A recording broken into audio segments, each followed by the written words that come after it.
not be aware of this incredible event that's actually happening in our city. Now, I was home dealing with post-concussion syndrome, and I really couldn't do much. So I can't remember if the first time I saw something pop up on my feed on Instagram was in 2023 or 2024. I just remember suddenly seeing artists that I knew, like Janissa Qua, Gary Beals, Rudy Ray Kwaku, and I was like, what is this? Where are they? And it turns out that they were at this place called The Listening Room. And I was like, what is that? And you know what? When I get better, I want to go there.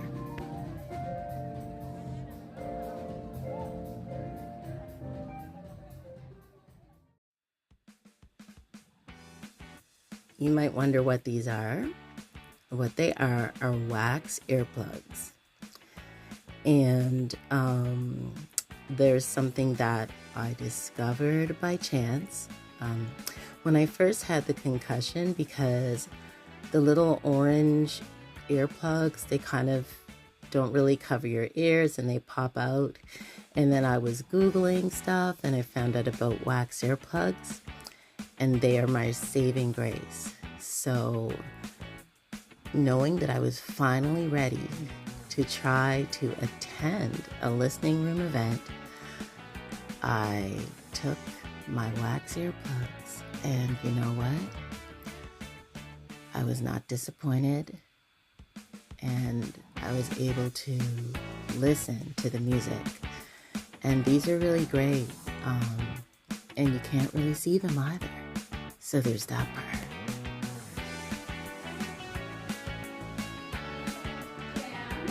For those of you that are joining us with the Davey Studios umbrella, what is Davey Studios?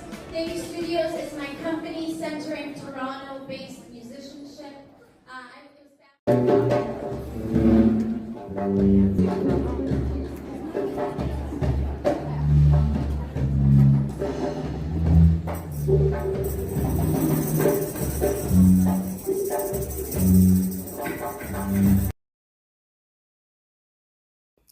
So one of the great things about the listening room is that it's pretty much on time, and they tell you to get there early.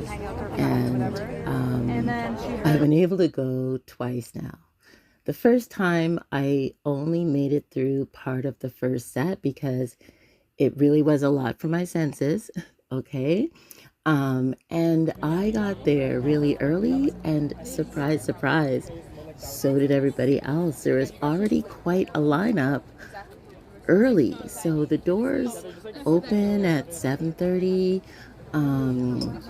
and I probably got there around 6:30, and there was a lineup. I was really, really shocked. But what I noticed, first of all, was the ethnicity of all the people. It was like everybody, all the different cultures that represent this great city we live in, different ages, different generations, and me. And I just was like, I was so glad that I made it. It's been so hard for me to actually attend events that I was like just so excited to be standing in a line. Imagine that, being excited to just stand in a line, but I was. And then once you're inside, it's all really fast. Like the lineup is long, but they actually come out and meet you in the line. They give you a stamp, they check your ticket in your phone. So it's all really organized. And then you go inside, and in order to get a seat, you definitely have to be there early. And I needed a seat, and I was able to get one both times. And but once you're inside the room, the only feeling I can tell you that you feel is like it's electric.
Oh my goodness. This show, this vibe, this everything, the people, the audience, the stellar musicians, the improv, the singers. Oh my goodness. It was amazing. It's amazing. It's an amazing event. I made it. I'm gonna get inside to the stadium, but my brain can only do so much. So I left just before intermission, and I'm gonna go home now. But it was so good, so good. I'm glad I left the house.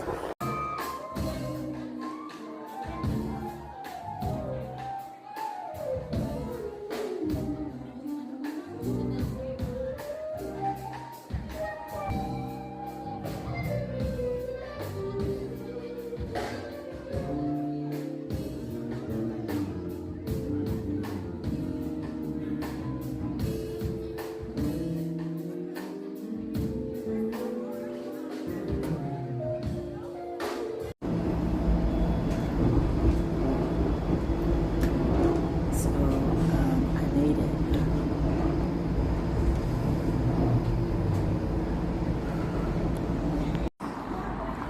So this time I took the streetcar the right way, but then they said they were doing a short stop and I couldn't hear what they said.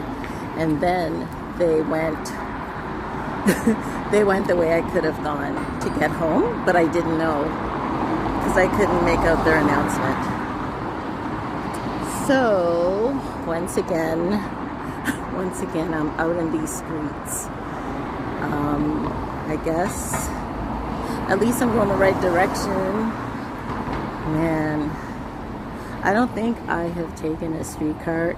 I hardly take them, and in the last however little while, every time I've got on one, it turns and goes a different way. So yeah, that part.